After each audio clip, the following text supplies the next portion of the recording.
दोस्तों, मैं आपको आज जो बताने जा रहा हूं वो सुनकर आपके होश उड़ जाएंगे, क्योंकि जो षड्यंत्र अभी भारत के प्रधानमंत्री नरेंद्र मोदी के खिलाफ रचा जा रहा है वो अब तक का सबसे बड़ा है। यह कहानी केवल राजनीति की नहीं है, यह कहानी है डीप स्टेट की, उन ताकतों की जो न भारत को मजबूत होते देख सकती हैं, न भारत के बाजार को अपने हाथ से निकलने देना चाहती हैं। कई लोग कहते हैं मुख्यमंत्री रहते हुए भी मोदी को हटाने की कोशिश हुई, लेकिन प्रधानमंत्री बनने के बाद से ये हमले और ज्यादा बढ़ गए और अब हालत यह है कि इस साजिश में कई देश शामिल हो चुके हैं। सोशल मीडिया पर चर्चा है, जैसे बांग्लादेश में डीप स्टेट ने शेख हसीना को हटाया, वैसा ही खेल भारत में मोदी के खिलाफ खेला जा रहा है। डीप स्टेट जिसमें सीआईए शामिल है, वो विदेशी कंपनियां शामिल हैं जो भारत के बाजार पर कब्जा चाहती हैं। और हैरानी की बात, अमेरिकी राष्ट्रपति डोनाल्ड ट्रंप भी इस खेल का हिस्सा बताए जा रहे हैं। सवाल यह है, क्यों डीप स्टेट चाहता है कि मोदी जाएं? क्यों भारतीय विपक्ष ट्रंप की भाषा बोलने लगा है? क्या भारत में भी बांग्लादेश जैसा बवाल खड़ा होने वाला है? दोस्तों, ये डीप स्टेट भारत को आर्थिक, सांस्कृतिक, व्यापारिक और सैन्य रूप से बढ़ता हुआ नहीं देख सकता। ये चाहते हैं कि भारत के बाजार पर अमेरिकी कंपनियों का कब्जा हो और हमारी संस्कृति को तोड़ने के लिए फर्जी फेमिनिस्ट, कुछ एनजीओस, कुछ छद्म इतिहासकार और दिखावटी इन्फ्लुएंसर्स की पूरी फौज खड़ी कर दी गई है। लेकिन भारत बदल चुका है। आज भारत दुनिया की आंखों में आंख डालकर बात कर रहा है और यही डर डीप स्टेट के दिल में बैठ चुका है। मामला बिगड़ा जब ऑपरेशन सिंदूर हुआ। भारत ने पाकिस्तान में घुसकर अमेरिकी F-16 विमानों को नुकसान पहुंचाया, पाकिस्तान को अमेरिका की गोद से खींचकर मारा। बस उसी दिन से पीएम मोदी को हटाने का खेल और तेज हो गया। अमेरिका, पाकिस्तान, बांग्लादेश और भारत की कुछ विपक्षी पार्टियां सब एक लाइन में आ गए। ट्रंप के सीज फायर वाले बयान को लेकर विपक्ष ने मोदी को सरेंडर मोदी कहा, सेना के मनोबल पर हमला हुआ, यहां तक कि वोट चोरी का आरोप भी लगाने लगे। वैसा ही पैटर्न जो बांग्लादेश में शेख हसीना और पाकिस्तान में इमरान खान के खिलाफ इस्तेमाल हुआ था। और दोस्तों, ये मत भूलिए, जब इमरान खान पुतिन से मिलने गए थे उसी दिन रूस यूक्रेन युद्ध शुरू हुआ था। अमेरिका ने वही फैसला कर लिया था, इमरान अब प्रधानमंत्री नहीं रहेंगे। आज वही स्क्रिप्ट भारत में लिखी जा रही है, क्योंकि भारत सबसे तेजी से बढ़ती अर्थव्यवस्था है। दुनिया यहां व्यापार करना चाहती है, लेकिन पीएम मोदी साफ कह चुके हैं, राष्ट्रीय हित पहले। यही डीप स्टेट को बर्दाश्त नहीं। अब सवाल यह नहीं कि मोदी के खिलाफ षड्यंत्र हो रहा है या नहीं, सवाल यह है क्या भारत इस षड्यंत्र के सामने टिक पाएगा? डीप स्टेट का एजेंडा साफ है, भारत को कमजोर करना, भारत के बाजार पर कब्जा करना और भारत के राजनीतिक नेतृत्व को अपने हिसाब से बदलना। लेकिन अब आपको यह समझना होगा डीप स्टेट चलता कैसे है। यह सीधे सीधे हमला नहीं करता, ये आपकी ही धरती पर आपकी ही राजनीति और आपके ही मीडिया को अपने हथियार की तरह इस्तेमाल करता है। सबसे पहले वो विपक्षी पार्टियों को नैरेटिव देता है, फिर इंटरनेशनल मीडिया उसी नैरेटिव को उठाकर ग्लोबल लेवल पर फैलाता है, और तीसरा, सोशल मीडिया पर हजारों बॉट अकाउंट्स उस नैरेटिव को हर वक्त घुमाते हैं ताकि आपको लगे अरे सब यही बोल रहे हैं तो सच ही होगा। उदाहरण देखिए, जब बांग्लादेश में शेख हसीना के खिलाफ मोर्चा खोला गया, पहले वोट में गड़बड़ी का आरोप लगाया गया, फिर मीडिया ने उसी को हेडलाइन बनाया और अंत में सड़कों पर फंडेड प्रोटेस्ट शुरू कर दिए गए। नतीजा, शेख हसीना को देश छोड़ना पड़ा।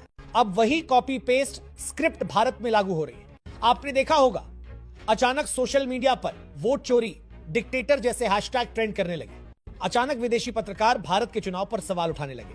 अचानक कुछ इन्फ्लुएंसर्स जो कल तक कुकिंग वीडियो बना रहे थे वो भी लोकतंत्र बचाओ पर लेक्चर देने लगे। और दोस्तों, सबसे खतरनाक हिस्सा अभी बाकी है। रिपोर्ट्स के मुताबिक डीप स्टेट भारत के अंदर आर्थिक अस्थिरता पैदा करने की कोशिश करेगा। मतलब स्टॉक मार्केट में शॉर्ट सेलिंग, रुपए को गिराने के लिए विदेशी फंड्स का इस्तेमाल और जरूरी सामान की सप्लाई चेन में बाधा डालना। क्यों? ताकि महंगाई बढ़े, लोग नाराज हो और चुनाव में माहौल बदल जाए। लेकिन दोस्तों, पीएम मोदी भी ये सब जानते हैं। उन्होंने खुद कहा था, मैं जानता हूं कि व्यक्तिगत रूप से मुझे बड़ी कीमत चुकानी पड़ेगी, लेकिन मैं इसके लिए तैयार हूं। और अब खेल अगले लेवल पर जाने वाला है। सूत्र बताते हैं डीप स्टेट अगले 6 महीनों में भारत के खिलाफ एक मल्टी फ्रंट अटैक प्लान कर रहा है। राजनीतिक मोर्चा, आर्थिक मोर्चा, सांस्कृतिक मोर्चा और मीडिया मोर्चा, सब एक साथ। सवाल है, क्या भारत इसके लिए तैयार है? और क्या हम ये लड़ाई सिर्फ दूर बैठकर देख सकते हैं, या अब हमें भी मैदान में उतरना होगा? डीप स्टेट जानता है, अगर पीएम मोदी को सत्ता से हटाना है तो जनता का भरोसा तोड़ना होगा। इसके लिए उन्होंने भारत के विपक्षी दलों को 3 तरह के टूल्स दिए। नैरेटिव शिफ्ट, ताकि हर घटना का दोष सीधे मोदी पर जाए।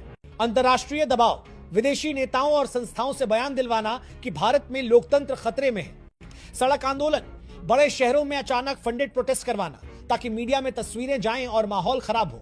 दोस्तों, ये कोई थ्योरी नहीं है, ऐसा ही copy paste formula Sri Lanka, Pakistan और बांग्लादेश में भी चलाया गया था। अब दूसरा मोर्चा, आर्थिक हमला। डीप स्टेट को मालूम है कि भारत की ताकत उसका तेजी से बढ़ता हुआ मार्केट है, तो उन्होंने तय किया है कि इस मार्केट में डर फैलाना है। कैसे? विदेशी निवेशकों के जरिए अचानक स्टॉक मार्केट में गिरावट लाना, रुपया गिराने के लिए डॉलर की भारी खरीद करना और भारत की सप्लाई चेन को तोड़ने के लिए जरूरी सामान जैसे फर्टिलाइजर, चिप्स और एनर्जी रिसोर्सेज की डिलीवरी रोकना। इसका असर सीधा आपकी जेब पर पड़ेगा, महंगाई बढ़ेगी, नौकरी घटेगी और लोग गुस्से में आएंगे। यही तो डीप स्टेट चाहता है, आर्थिक दर्द को राजनीतिक गुस्से में बदलना। तीसरा मोर्चा, सांस्कृतिक और सोशल हमला। दोस्तों, डीप स्टेट सिर्फ बंदूक से नहीं, दिमाग से भी लड़ता है। उन्होंने भारत में ऐसे ग्रुप तैयार किए हैं जो हमारी संस्कृति, हमारे इतिहास, हमारे त्योहार तक को टारगेट करते हैं। कुछ एनजीओ, कुछ सोशल एक्टिविस्ट और कुछ ऐसे इन्फ्लुएंसर्स जिनके लाखों फॉलोअर्स हैं, लेकिन असली मकसद सिर्फ एक आपके सोचने का तरीका बदलना। ये लोग लगातार सोशल मीडिया पर यही फैलाते हैं कि भारत में सब गलत है, भारत पीछे जा रहा है, मोदी तानाशाह है, ताकि धीरे धीरे बिना आपको पता चले आपके मन में देश और उसके नेतृत्व के प्रति अविश्वास बैठ जाए। और चौथा मोर्चा, मीडिया वॉर। दोस्तों, आपने नोट किया होगा पिछले कुछ महीनों में विदेशी मीडिया में भारत के खिलाफ रिपोर्ट्स की बाढ़ आ गई है। हर हफ्ते कोई नया एक्सपोज, कोई नई रिपोर्ट जिसमें भारत को बदनाम किया जाता है।